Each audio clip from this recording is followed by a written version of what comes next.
Olá, me chamo Poliana Guiar e estamos hoje gravando mais um Polipapos, o podcast que traz assuntos importantes para a nossa cidade e para o nosso estado. Hoje é mais um episódio falando das participações nas rodas de conversa que vão acontecer dia 14 de dezembro na Feirinha Polimulheres.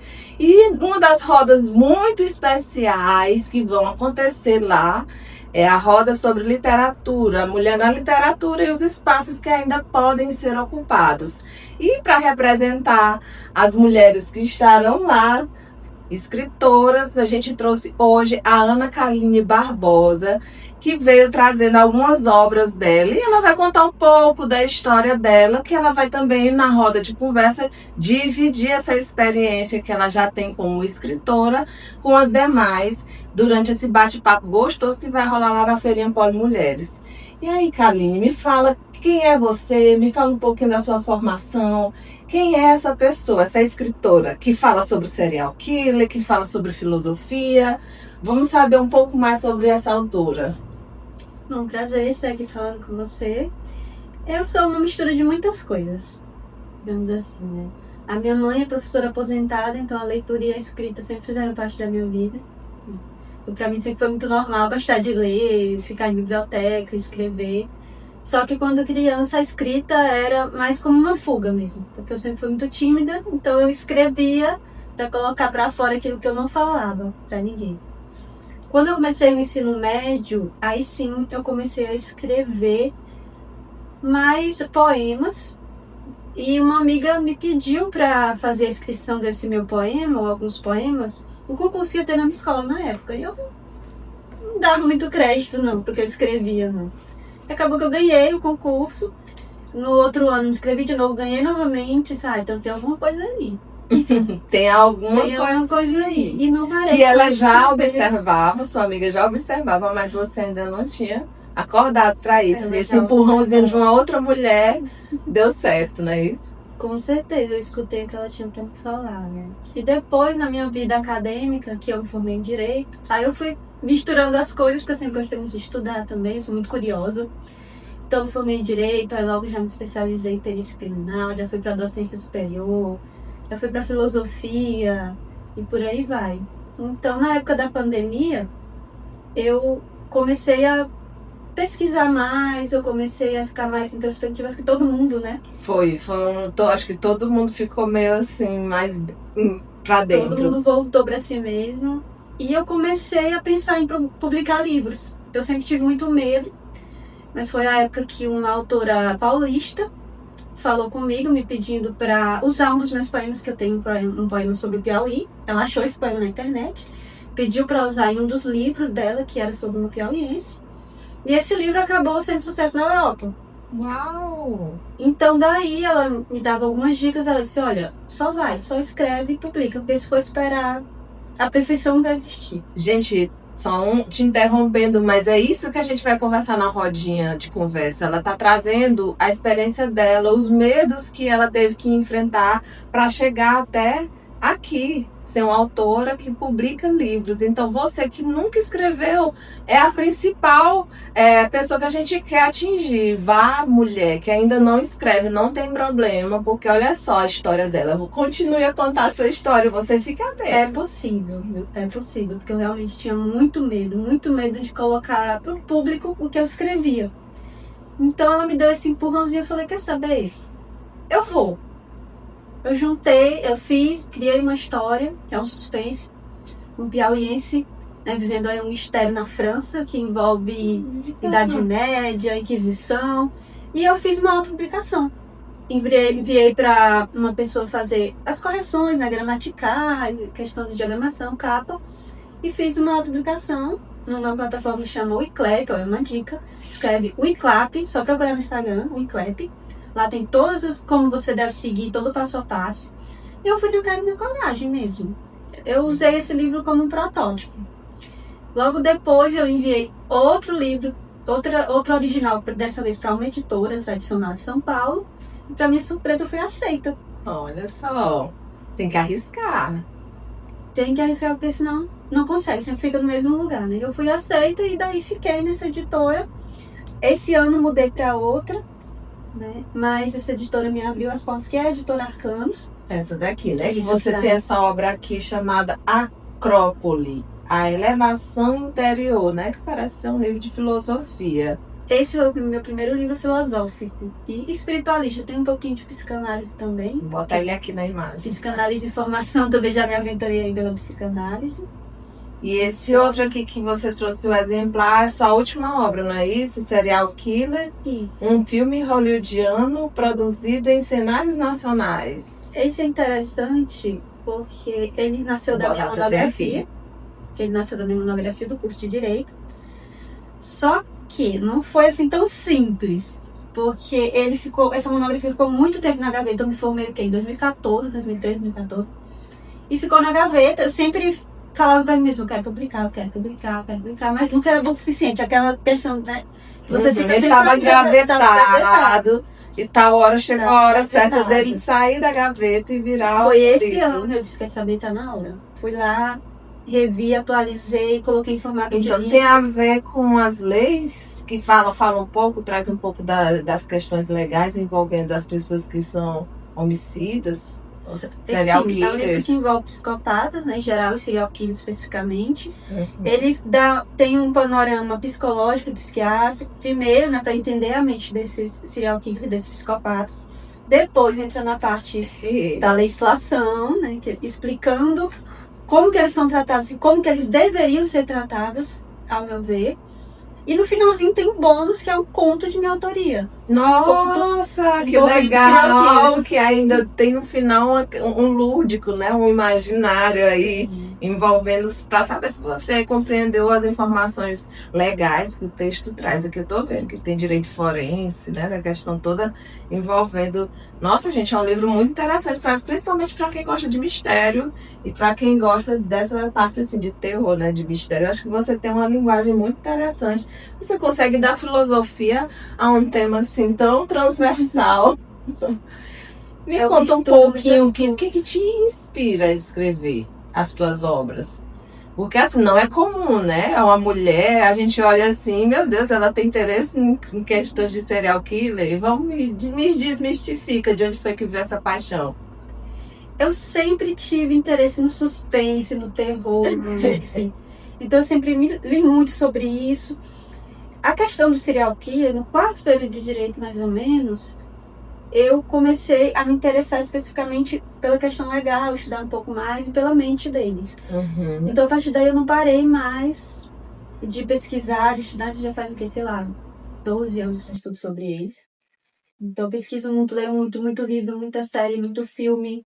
Muito livro de psicologia também, né? Que eu vi que tem uma carga de psicológica bem grande também, além de direito, também tem uma carga psicológica. Tenho, porque é necessário o entendimento da mente, né? Porque senão eu não consigo chegar na parte legal. Como que deveria ser, como que eles são abraçados pela lei, daqui, de outros países. Então tem essa miscelânea que eu não conseguiria falar se eu não entendesse a mente deles também. Nossa, gente, eu vou mostrar pra vocês aqui algumas coisas, porque daí de onde vocês não dá pra ver, não. Vou mostrar aqui. Olha isso. Quantos anos você tem, Kaline? 35. É indiscreto perguntar, mas eu tô perguntando porque a Kaline, com 35 anos, ela já tem essa quantidade. Aliás, você tem mais quantos livros além desses dois? São 4 livros publicados. E, gente, olha essas medalhas. 1, 2, 3, 4, 5 medalhas que ela tem, e todas referentes a esse talento nato que ela já foi desenvolvida aí pela própria família, foi instigando você, acredito, pela formação da sua mãe, a atenção que ela deve ter dado à sua educação, deve ter inspirado você a conquistar todas essas medalhas. Me fala aqui um pouquinho de cada uma dessas medalhas. Aqui são alguns dos meus prêmios, né? Alguns! Ainda estão faltando. Alguns. Esse é de um prêmio internacional pequenininho, tá? Aqui, redondinho. O prêmio de ouro da Argentina, né, na parte da literatura. Foi do ano passado ele, quando eu fui reconhecida como escritora premiada em 3 continentes. Olha só, gente. E essa outra aqui, vamos falar. Essa aqui é da AGEB, né, como membro da AGEB, da Associação de Jornalistas e Escritores do Brasil. Agora oficialmente membro. E a Gebe vai estar presente também com as suas outras membros aqui do Piauí. Vão estar na rodinha e também na feira de livros que vai ter na feirinha, né? Vão estar levando suas obras para vender lá, né? Inclusive a Ana Caminho. Essa outra aqui. Essa foi me dada por uma instituição que fomenta a cultura, que fica lá no Rio de Janeiro, chama Que chique! Essa aqui é principalmente para mulheres que fazem a diferença do seu país. Foram feitas apenas, no máximo, 20 dessas medalhas, né? Que foram dadas para pessoas que fazem alguma diferença pelo Brasil. Olha, tá vendo como é importante a voz da mulher? A voz da mulher faz toda a diferença e é importante esse reconhecimento. E é importante dizer que Maria Quitéria, que é o nome da medalha, foi uma mulher extremamente importante, porque ela lutou pelo Brasil na Guerra do Paraguai. Olha só, uma gente. Mulher no exército brasileiro. Então, é uma honra, né? Receber uma medalha desse peso que venha homenageando uma guerreira, uma mulher que representa uma mulher guerreira brasileira. Essa daqui. Essa aqui também foi pela FEBAR. Essa daqui é de Belas Artes e Literatura, que é a medalha Comenda de Shakespeare. Ai, que fina! Linda, das minhas escritas. Eu amo essa medalha. SS já me deram o título de comendadora na parte das artes e da literatura. Fina! E essa última aqui? Essa me deu o título de doutora honoris causa em filosofia. Tá vendo? Pela do Rio de Janeiro. Meninas, eu preciso dizer mais alguma coisa. É desse tipo de gente que a gente vai ter lá na nossa feirinha. São essas mulheres maravilhosas, grandiosas, que vão estar lá para vocês ouvirem um pouquinho mais da história delas, saberem um pouco mais dessa trajetória, se inspirarem e, quem sabe, né, ajudá-las a ocupar mais espaços. A ONU vem trazendo um dado estarrecedor, Kaline, não sei se você tem conhecimento, mas para a gente alcançar a equidade de gênero faltam 120 anos. E 120 anos é tempo demais.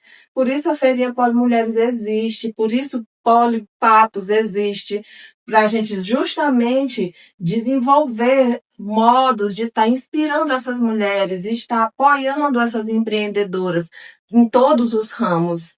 A gente não faz diferenciação. Então, a gente escolheu para essa primeira edição, tá trazendo essa roda de conversa sobre a literatura, porque é importante as mulheres, dar voz às mulheres. E muitas vezes a gente não precisa e nem deve esperar que essa voz seja dada. A gente muitas vezes tem que ir lá, arrombar as portas e ocupar os espaços, tomar esses espaços de representatividade para a gente, como a Ana Caline vem fazendo e como outras escritoras, como a Laís Romero, como a professora Jasmine, que vai estar lá, Jasmine Malta, a Sandra Di, a Dani Marques, que vão ser facilitadoras da nossa rodinha de conversa sobre literatura. Então fica aqui aberto esse convite de coração da gente, né, Kaline? Eu quero que você também faça esse convite, reforce aqui para o nosso público essa presença e a importância de meninas que gostam de literatura estarem lá para ouvir vocês.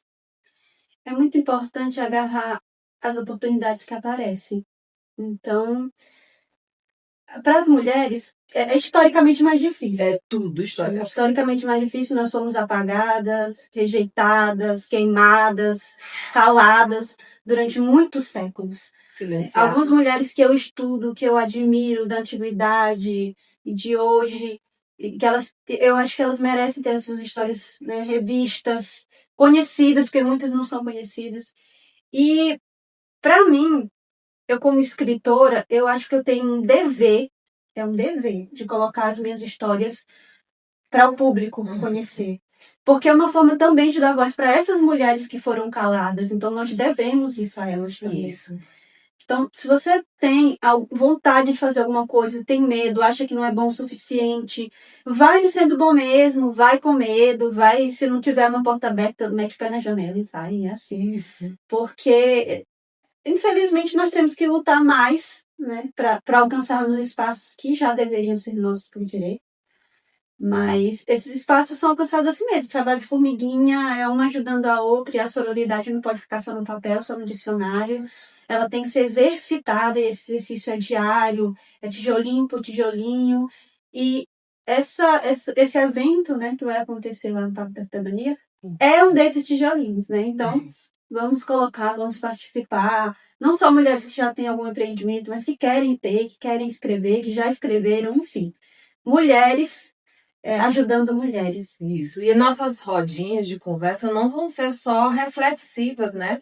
Serão, ao final, propositivas. A gente está querendo criar esse desafio. Vamos testar essa metodologia de tecnologia social que a gente está, pela primeira vez, colocando em prática, porque dali pode surgir algumas outras ideias da união. Quando mulheres se unem, gente, o que pode acontecer é inexplicável. Então, assim, cheguem junto, vamos somar, vamos ouvir o que essas mulheres têm para dizer, vamos dar a nossa opinião. Eu acredito que dessa primeira edição saíram muitas ideias boas, dessas rodinhas reflexivas e propositivas, e a gente está com uma boa imagem e a gente quer muito a presença da maioria de vocês. Então, está feito o convite e até o próximo Polipapos. Um abraço!